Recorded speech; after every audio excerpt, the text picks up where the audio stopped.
Le paon bleu est un oiseau qui a inspiré de nombreuses cultures, notamment dans l'ancienne Inde.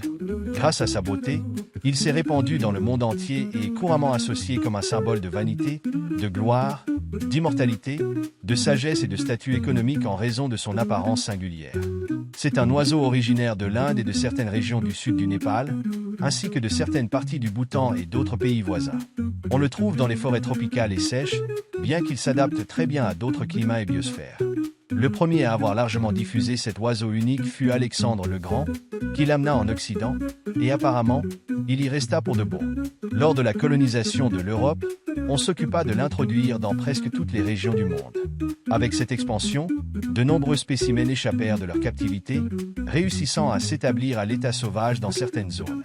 Ils appartiennent à l'ordre des galliformes, un groupe d'oiseaux incapables de voler, bien qu'ils puissent planer sur de courtes distances et à faible hauteur. Ce groupe comprend les poules, les perdrix et les dindes. Ils ne peuvent pas voler au sens de parcourir de longues distances suspendues dans les airs, mais en battant des ailes, ils peuvent atteindre la cime d'un arbre de 10 mètres ou plus, ce qui peut parfois prêter à confusion avec un vol réel. En raison de leur grande taille, leurs ailes n'ont pas une envergure suffisante pour soutenir un vol prolongé. De plus, leur poids joue un rôle crucial, car ils sont relativement lourds par rapport à d'autres oiseaux capables de voler. Le paon bleu, comme les autres paons et membres de l'ordre des galliformes, présente un dimorphisme sexuel marqué. Il est très facile de distinguer le mâle de la femelle, au point qu'ils peuvent sembler appartenir à deux espèces totalement différentes. Les mâles sont grands, mesurant entre 1 mètre et 1,15 m du bec à la base de la queue. Cette dernière présente un plumage très particulier qui peut représenter jusqu'à 60% de leur taille totale. À l'extrémité de chacune de leurs plumes, les barbes forment un motif singulier appelé ocelle, ressemblant à des yeux. La plupart des gens, lorsqu'ils pensent à un paon, imaginent le plumage du mâle. Les mâles pèsent entre 4 et 6 kg.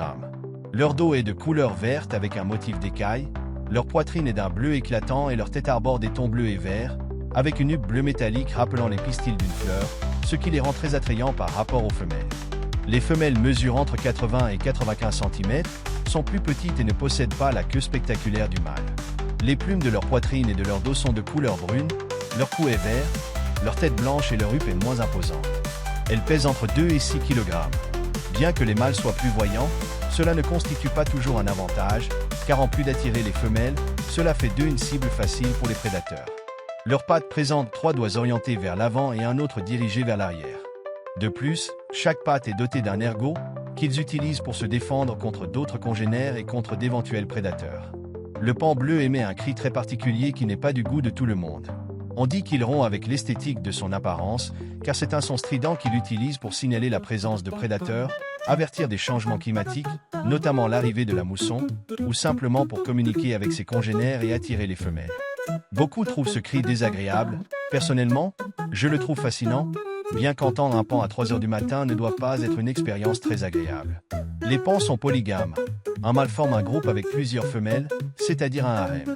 Cependant, les femelles ne sont pas exclusives à un seul mâle, et cela devient encore plus évident lorsque les groupes familiaux sont très concentrés. Ils atteignent la maturité sexuelle entre 2 et 3 ans. À ce moment-là, le mâle courtise la femelle en levant les plumes de sa queue en éventail et en effectuant des mouvements vibratoires pour les agiter et attirer son attention, tout en émettant son cri singulier ou en lui offrant de la nourriture. Les femelles pondent entre 4 et 10 œufs dans un nid qui peut se trouver dans les arbres, s'il y a de nombreux prédateurs dans la zone, ou au sol, où elles creusent un trou peu profond.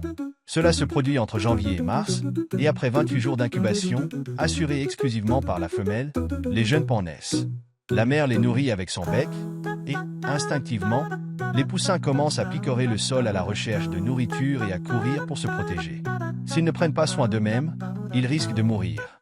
Cependant, la mère les abrite sous ses ailes pour leur donner de la chaleur et les guide partout où elle va. Ils peuvent même monter sur son dos pour qu'elle les emmène dans les arbres. Ce sont des animaux omnivores, ils se nourrissent de grains, de fruits, d'insectes et chassent même de petits mammifères. Dans certains parcs, où ils sont une attraction, ils peuvent fouiller dans les poubelles pour se nourrir de déchets organiques. Leur régime alimentaire est varié et parfois, ils peuvent être assez audacieux. Une fois, j'ai rencontré un paon qui a arraché un morceau de couenne de porc directement de la main d'une personne. À l'état sauvage, ils sont la proie de nombreux prédateurs. Les tigres du Bengale les chassent furtivement, les attaquant même dans les arbres, tout comme certaines espèces de léopards. Le hibou du Bengale les attaque la nuit pendant qu'ils dorment, et pendant la journée, ils peuvent être interceptés par l'aigle tour variable. Les jeunes paons sont les plus vulnérables aux attaques des rapaces. Étant une proie facile, leur taux de reproduction est élevé. Leur principale défense est de fuir aussi vite que possible, soit en voletant, soit en courant, bien que cette stratégie ne soit pas toujours efficace. Les mâles ont un léger avantage, ils peuvent déployer leurs plumes postérieures pour paraître plus grands et intimider les chasseurs inexpérimentés. Leurs ocelles peuvent détourner l'attention du prédateur vers leurs plumes plutôt que vers leur tête ou leur corps, transformant une attaque mortelle en simple distraction et leur permettant de s'échapper. Il est également possible que leurs cris, étant si stridents, parviennent à désorienter un prédateur, bien que cela ne soit que pure spéculation. Dans la nature, les paons vivent en moyenne 15 ans, tandis qu'en captivité, ils peuvent atteindre entre 23 et 25 ans. Il est probable que le stress constant de devoir se protéger des prédateurs réduise leur espérance de vie en liberté. Leur statut de conservation est de préoccupation mineure, car ils sont largement répandus dans le monde, grâce à l'intervention humaine, à leur taux de reproduction élevé et à leur capacité d'adaptation. Cependant, ils font face à des menaces telles que le braconnage, en particulier en Inde, où ils sont chassés pour leur viande et leurs plumes.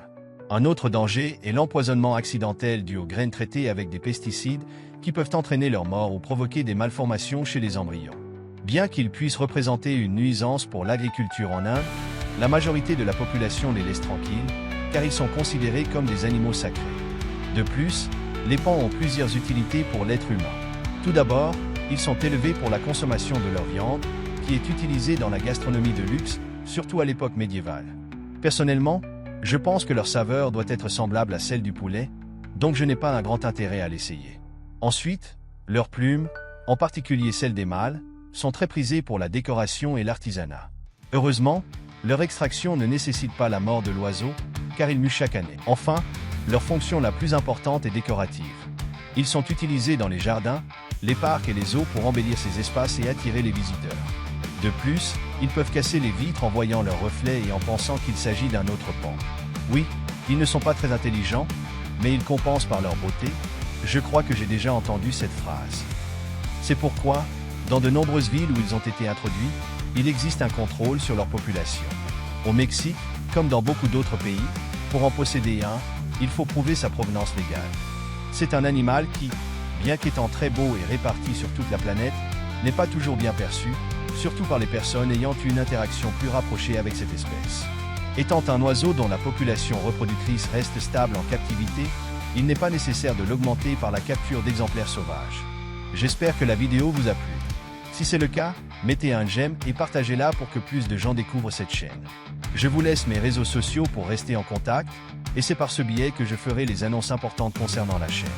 Si vous êtes nouveau, je vous invite à vous abonner. Merci beaucoup d'avoir regardé cette vidéo.